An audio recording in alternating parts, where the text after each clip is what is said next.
The greatest feeling you can get in a gym, or the most satisfying feeling you can get in the gym, is the pump. What's up, guys? Welcome back to Avengers. Today we're going to be going through the Turbo 400 pump, something we should have done a while ago, but oh well, we've got it off, so we're going to go ahead and replace the bushing and restrict the converter feed hole. 4 times, maybe? I gotta pump those numbers up. Those are rookie numbers in this racket. I myself, I jerk off at least twice a day. Wow. Once in the morning, right after I work out, and then once right after lunch. Really? So you can see here I've split the two halves of the pump. We do this so that we can get to the gears, so we can pull them out, clean them, and inspect them. Also so we can get to the bushing and the converter feed hole. I'm going to go ahead and knock off the seal, even though I did just replace it the first time I built it, but I do have a brand new one, so I might as well use it. Then once I'm done with that, I'll go ahead and drive out the bushing and smash the new one in.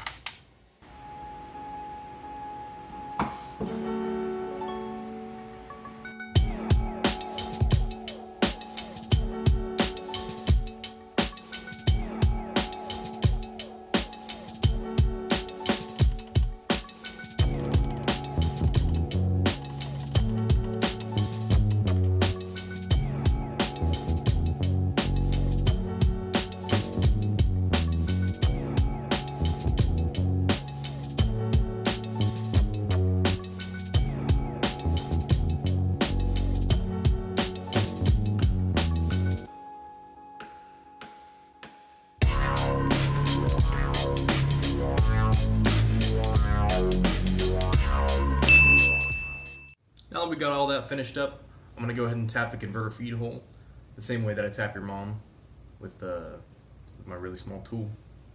I'll be tapping the converter feed hole with a 5/16 fine thread tap.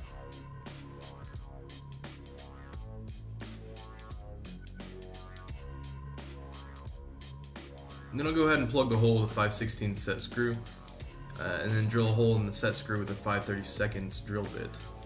That should make the converter feed hole about 156 thousandths. So long as it's drilled between 150 to 160 thousandths, it should be okay. The reason we want to go ahead and reduce the converter feed hole is because in Turbo 400s, they're known for excessive pressure to the converter, even in stock applications and even more so in higher performance applications. This causes the transmission to push the converter away from itself and into the flex plate, then into the crankshaft, wiping out thrust washers in the block over time.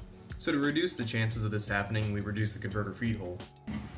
Now we need to go ahead and connect the two pump halves. I went ahead and got the bolts started, and with no pump seal on the outside and no forward drum in the transmission, I actually put the pump in the transmission case upside down.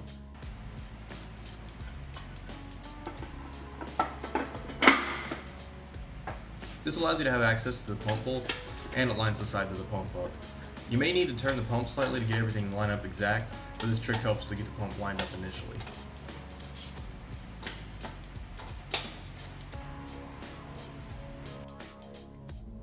Now that the pump's all lined up, I go ahead and torque the bolts down to 18 foot-pounds.